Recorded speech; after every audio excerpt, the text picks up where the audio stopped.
नाम के एक शहर के पास एक समंदर था। उस शहर में कुछ मछुआरे रहा करते थे जो मछलियाँ पकड़कर और उन्हें बेचकर अपना घर चलाया करते थे। उसमें एक होशियार मछुआरा था जिसका नाम ओमकार था। वो इतना होशियार था कि वो सस्ती मछली भी महंगे दामों में बेचा करता था। उसी का एक दोस्त था प्रदीप, जो बेहद मासूम और शांत स्वभाव का था। उसकी मासूमियत का फायदा उठाने लगे। एक दिन प्रदीप चाय की दुकान पर खड़ा था। क्यों बे, यहाँ कब तक चाय पिएगा? मछली नहीं पकड़नी? मछली पकड़नी तो है, लेकिन अच्छी मछलियाँ गहरे समुद्र में जाकर ही मिलती हैं, और वहाँ पर भी कुछ मछुआरों का कब्जा है। तो हम कहाँ पर जाएं? अरे तुम तो हमेशा आलस और निठल्लेपन की बातें करते हो। आज चलो मेरे साथ, हम दोनों दोस्त मछलियाँ पकड़कर घर ले आएंगे। और दोनों दोस्त मछलियाँ पकड़ने समंदर में जाते हैं। बेहद बड़ी बड़ी लहरें चल रही होती हैं। तभी समंदर में तूफान आने के संकेत होते हैं। जैसे ही ओमकार और प्रदीप समंदर के अंदर पहुंचते हैं, वहां उन्हें भयानक शक्ल वाले मछुआरे मिल जाते हैं। अरे ये देखो, उधर से दो और मछुआरे आ रहे हैं। लगता है इन्हें भी मछलियाँ पकड़नी हैं, तभी ये इतने गहरे समुंदर में यहाँ पर आ गए हैं। हमें इन्हें यहाँ से भगाना होगा, वरना ये दोनों ही हमारी मछलियाँ ले जाएंगे। तुमने ठीक कहा, रुको अभी इन्हें मजा चखाते हैं। प्रदीप और ओमकार ने जैसे उन दोनों मछुआरों को अपने पास आते हुए देखा, ओमकार समझ गया कि कुछ तो गड़बड़ जरूर है। क्यों, तुम दोनों यहाँ मछलियाँ पकड़ने आए हो तो क्या हम समुंदर में घास छीलेंगे? नहीं नहीं भाई, घास क्यों छीलोगे? इतना बड़ा समंदर है, मछलियाँ ही पकड़ लेना। बहुत जबान चल रही है तुम्हारी, जानते नहीं हो कौन है हम? ये पूरा समंदर हमारा इलाका है। ओमकार ने यहाँ बुद्धिमानी के साथ जवाब दिया और कहा, अरे आप दोनों तो गुस्सा हो रहे हैं, ये तो कुछ भी बोलता रहता है। हम जितनी भी मछलियाँ पकड़ेंगे उसकी आधी आपको दे देंगे, इससे आप भी खुश और हम भी खुश। तुम हमें समझदार लगते हो। चलो, तुम्हारी समझदारी के कारण हम तुम्हें अपने साथ रख लेंगे। किन इस लड़के को भगाओ यहाँ से, वरना इसकी नाव तोड़कर हम इसे समुंदर में कहीं का नहीं छोड़ेंगे। उन मछुआरों की बात सुनकर ओमकार खुश हो गया। उन मछुआरों ने ओमकार को मछली पकड़ने की इजाजत दे दी। चलो जाओ तुम यहाँ से, वरना तुम्हारी वजह से ये मुझे भी मछलियाँ पकड़ने नहीं देंगे। चले जाओ यहाँ से। अगर मैं यहाँ से चला जाऊंगा तो मछली कहाँ से पकड़ूंगा? मेरा परिवार भूखा रह जाएगा। जाओ किनारे की तरफ जाकर पकड़ो और वहीं पर रहना। प्रदीप वहाँ से मायूस होकर चला जाता है। वहाँ जाकर उसे बेहद मेहनत करने के बाद भी सिर्फ 4 ही मछलियाँ मिलती हैं। वो चारों मछलियों को लेकर वो बाजार में बेचने चला जाता है। वहीं वो बाजार में ओमकार को देखकर हैरान रह जाता है। वो देखता है कि ओमकार के पास बेहद सारी मछलियाँ हैं। तुमने इतनी सारी मछलियाँ पकड़ ली? मुझे तो बस 4 ही मिली। आज इसी से गुजारा करना होगा। खैर, मेरी तो बात ही कुछ और है। मैं तुम्हारी तरह बेवकूफ थोड़ी हूँ। उस दिन उन चारों मछलियों को बेचकर प्रदीप घर जाकर सो जाता है। अगले दिन फिर प्रदीप अपना जाल लेकर गहरे पानी में मछलियाँ पकड़ने चला जाता है।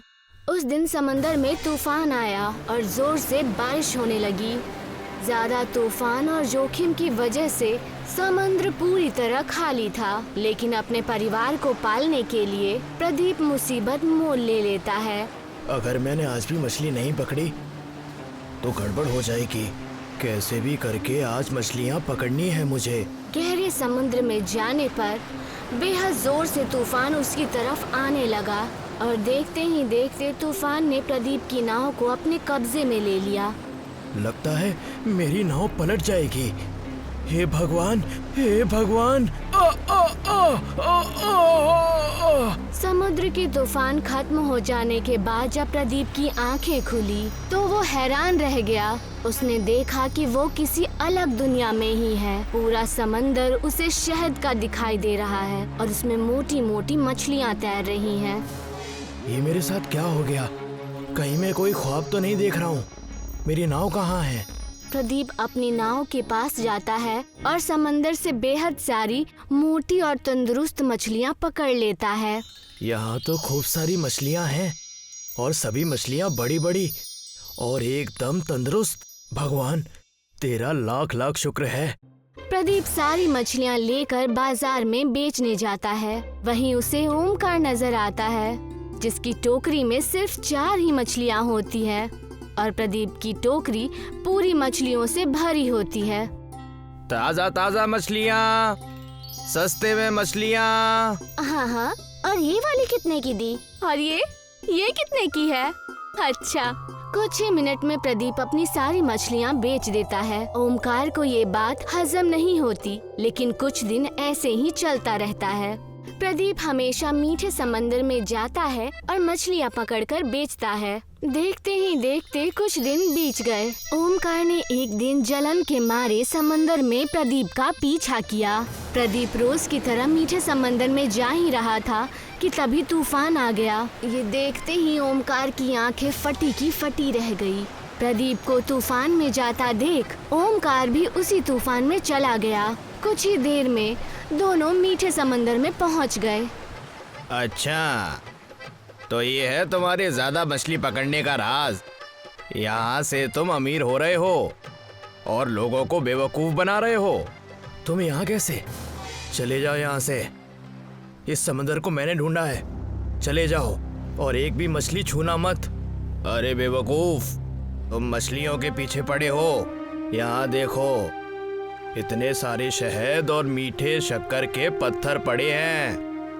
अगर मैं इन्हें बाजार में बेचूंगा तो माला माल हो जाऊंगा।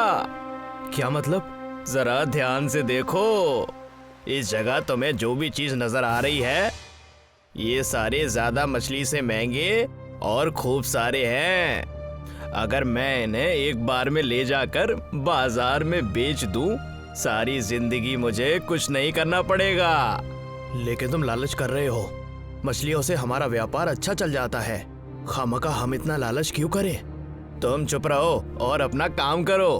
प्रदीप की एक ना सुनकर ओमकार शहद और सारी चीजें लूटने लगता है कि उतने में ही वहाँ बहुत सारी मधुमक्खियाँ आ जाती है और उसे शहद और मीठे समंदर को लूटता देख उसे काटने लगती है। अरे बचाओ, अरे बचाओ, अरे बचाओ, हे भगवान बचाओ, अरे बचाओ। प्रदीप उसी समय एक दरख्त के ओट में चला जाता है और ओमकार को देखकर हंसने लगता है।